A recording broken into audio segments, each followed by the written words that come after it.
हम कई बार ये समझते हैं मेरे प्यारे भाई और बहन कि हमारे लिए मुख्यतः जो खतरा होते हैं ये अविश्वासी होते हैं। याद रखिएगा, हाँ, बाहरी तौर पर वे लोग हो सकता है कई बार हमारे लिए खतरा साबित हो, हमारे शरीर या भौतिक चीज़ों का नुकसान करने में वे सिद्ध हैं, ओके, वे कर सकते हैं। लेकिन कई बार हम उससे भी भयंकर खतरे को नज़रअंदाज कर देते हैं जो कलीसियाओं के अंदर ही होता है, और वो है झूठी शिक्षा और झूठे शिक्षक जो मसीहों के रूप में हमारे आसपास या हमारे पास ही रहते हैं। उस खतरे को हम भांप नहीं पाते, उस खतरे को हम नज़रअंदाज करते हैं, उस खतरे को हम ये सोचते हैं ये तो कुछ नहीं है, ये बड़ा खतरा नहीं है, जबकि यही है सबसे बड़ा खतरा। और यही तो शैतान की सबसे बड़ी चाल है कि वो भले ही हमको बाहरी रीति से हमारा सताव करके हमको नष्ट ना करे, जो कि आज के समय में हम देखते हैं कई ज़्यादा हो रहा है, कई ज़्यादा नहीं भी। लेकिन शैतान मुख्यतः हमारे विश्वास के पीछे पड़ा हुआ होता है।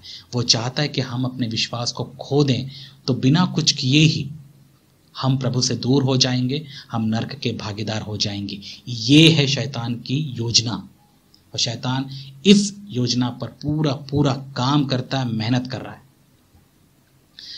और इतने दिन प्रभु में होने की वजह से या होते हुए हमको इतना तो समझ या अकल आ गया है कि हम शैतान के इन चालों से वाकिफ़ हैं, इनसे अनजान नहीं है। हमको पता है कि शैतान कैसे खेलता है, क्या करता है, कैसे लोगों को वो धोखा देता है, कैसे हमारे विश्वास को छीनने की कोशिश करता है। और इस उसके प्रयास में सबसे बड़े जो एजेंट्स या फिर उसके लिए जो सहायक सिद्ध होने वाले जो लोग हैं वो और कोई नहीं, यही हैं झूठे मसीह जो हमारे पास, हमारे साथ ही हमारे कलीसियाओं में बैठे हुए हैं, हमारे साथ काम करते उठते बैठते हैं।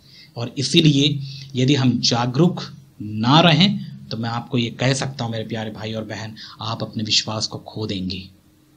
और फिर आप ये मत सोचिएगा कि अरे कुछ सताव तो हुआ नहीं, मेरा कुछ बिगड़ा तो नहीं, मैं अभी भी चर्च में जा रहा हूँ। हाँ, आप चर्च में भले ही जा रहे हो, आप प्रार्थना भले ही कर रहे हो, लेकिन क्या वो प्रेम जो प्रभु में कुछ समय पहले था, वो प्रेम में आप बढ़ रहे हैं? क्या वो प्रेम में आप बने हुए हैं कि कहीं आप उस प्रेम को छोड़कर संसार के प्रेम में ना जुड़ गए हो? कई लोगों के जीवन में ये आज हो चुका है, हो रहा है, मैं भी देख रहा हूं, आप भी देखे होंगे। कई लोग प्रभु के प्रेम से हटकर संसार के प्रेम में वे लोग बन गए हैं, जुड़ गए हैं, और इसीलिए उनका जीवन संसारिक हो चुका है। क्यों? जब हम देखते हैं हमारे आसपास कई मसीही लोग जो चर्च में आते हैं, उनका जीवन संसारिक है, क्योंकि वे संसार के प्रेम में व्यस्त हो गए हैं, उसके प्रेम में वे लोग बह गए हैं, वे एक हो चुके हैं संसार के साथ, और इसीलिए परमेश्वर के गुण उनके जीवनों में दिखता नहीं। और यही तो चुनौती है मेरे प्यारे भाई और बहन हमारे लिए कि हम जब ऐसी परिस्थिति में रह रहे हैं तो कितने ज़्यादा हम जागरूक हैं, कितने ज़्यादा हम सतर्क हैं। क्या हम ऐसे लोगों को देखकर परख पाते हैं? और यदि हम नहीं परख पाते तो सोच के देखिए कि आपको नहीं लगता कि हम भी वैसे ही हो जाएंगे कुछ दिनों बाद? ये पॉसिबल या संभव है।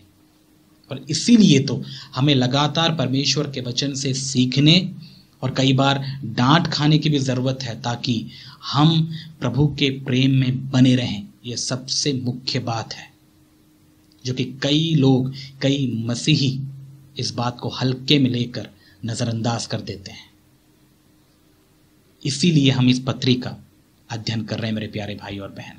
तो ये बातें आप अपने दिमाग में अच्छे से बैठा लीजिए, अपने आप को और भी प्रभु में बढ़ने के लिए प्रोत्साहन दीजिए, प्रभु के वचन को पढ़िए, सत्य से प्रेम रखिए। यही मैं आपको लगातार बताने की मैं कोशिश कर रहा हूँ।